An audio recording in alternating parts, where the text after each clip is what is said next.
दोस्तों, शैम्पू में ऐसा क्या मिलाया जाता है जिसकी वजह से हमारे बाल सिल्की और शाइनी हो जाते हैं? और इसे फैक्ट्री में कैसे बनाया जाता है? क्या इसमें कच्चे अंडे भी मिलाए जाते हैं? शैम्पू बनाने के लिए हमें पहला इंग्रेडिएंट चाहिए होता है पानी। शैम्पू का 60 से 80% हिस्सा सिर्फ पानी ही होता है। इस पानी का डीआयोनाइज्ड होना जरूरी है ताकि बैक्टीरिया डिग्रेडेशन को कम से कम किया जा सके। साथ ही इस पानी में बाकी चीजों को मिक्स करने के लिए उसका तापमान भी 50 से 60 डिग्री सेल्सियस के करीब होना चाहिए।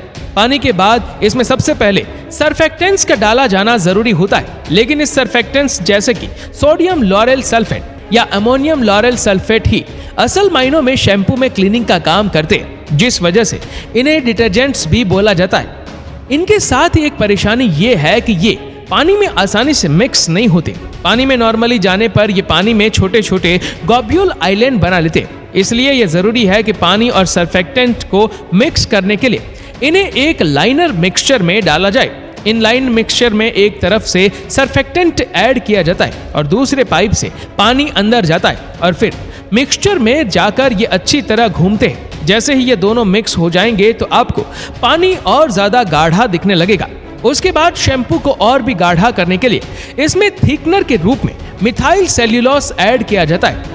थिकनर के बाद कंडीशनिंग एजेंट्स की बारी आती है, जो सर्फेक्टेंट के हार्श इफेक्ट कम कर देते हैं और आपके शैम्पू के एक्सपीरियंस को और भी ज्यादा सॉफ्ट बना देते हैं। अब हर एक चीज जिसमें पानी का इस्तेमाल होता है उसमें हमेशा बैक्टीरिया से खराब होने का खतरा बना रहता है। इसलिए प्रिजर्वेटिव के तौर पर इस मिक्स में बेंजाइल अल्कोहल डाला जाता है। प्रिजर्वेटिव के बाद अब बारी आती है शैम्पू को थोड़ा लुक्स में अच्छा करने की, जिसके लिए इस मिक्स में एक सिंथेटिक कलर और फ्रेग्रेंस के लिए कुछ केमिकल्स एजेंट्स ऐड किए जाते हैं। अब पूरे मिक्स को कंपाउंडिंग के लिए आगे एक कंपाउंडिंग मशीन में भेज दिया जाता है। ये कंपाउंडिंग मशीन एक ऐसा बड़ा स्टेनलेस स्टील मिक्सचर है जिसमें एक बार में 11,000 लीटर लिक्विड को आपस में मिक्स किया जाता है और 1 से 4 घंटे तक इन्हें अच्छी तरह से मिक्स करने के बाद आपके पास एक शैम्पू मिक्स तैयार हो जाता है। इस शैम्पू मिक्स के एक सैंपल को लैब में क्वालिटी कंट्रोल के लिए भेजा जाता है, जहां इसकी कई लेवल पर जांच की जाती है। सबसे पहले शैम्पू का पीएच लेवल देखा जाता है ताकि यह पता किया जा सके कि स्किन पर इसका कोई बुरा असर ना हो।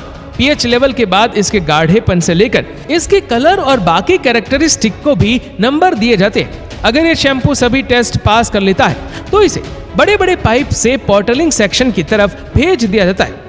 बॉटलिंग सेक्शन में पहले से ही तैयार बॉटल्स को नोजल के नीचे रख दिया जाता है, जिसमें से शैम्पू निकलता है और मशीन बॉटल्स को नियमित मात्रा में भर देती है। भरी हुई बॉटल से आगे बढ़ती रहती है और इसके बाद इन पर कैप्स और लेबल्स लगा दिए जाते हैं। आगे जाकर प्लांट में एक मशीन ये भी चेक करती है कि सभी बॉटल भर गई हो, जिसके लिए इनका वेट चेक होता रहता है और खाली बॉटल्स को ऑटोमेटिकली इसे लाइन से बाहर कर दिया जाता है।